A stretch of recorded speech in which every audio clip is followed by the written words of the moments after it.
तुम्ही पण कधी पहिल्याच ट्रायमध्ये एखादी डिश एकदम छान झाली आहे, असं कधी झालं आहे का तुमच्यासोबत?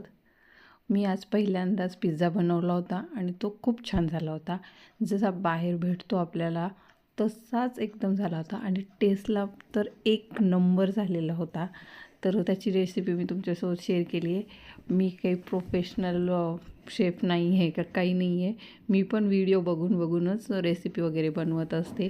तसंच मी व्हिडिओ वगैरे बघून सर्च वगैरे करून मी आज पिझ्झा बनवला होता. पण खरंच खूप छान झाला होता आणि मेन म्हणजे सगळ्यात जास्त फेवरेट आमच्या माऊचा आहे पिझ्झा, म्हणून तिच्यासाठी स्पेशल बनवला होता मी आणि तिला तो खूप आवडला. तिला असं वाटतं मी असं जंक फूड रोज जरी दिलं तरी तिला कमीच आहे. माझं रुटीन शेअर करते. सकाळी लवकर कामं वगैरे करून घेतली. म्हटलं दुपारच्या टाईमला मला पिझ्झाची तयारी करायची होती. पिझ्झा बनवायला तर 2-3 तास प्रोसेसला लागतात, म्हणून मी पटकन कामं वगैरे आवरून घेतली आणि लगेच पिझ्झाच्या तयारीला लागले. बाकी आज काही जास्त लोड नव्हता. माऊची इच्छा पूर्ण करायची असल्यामुळे मला लोड घ्यायला जमत पण नाही. पटकन करावं लागतं सगळं. तर असा होता माझा आजचा दिवस. भेटू उद्याच्या व्लॉगमध्ये. बाय.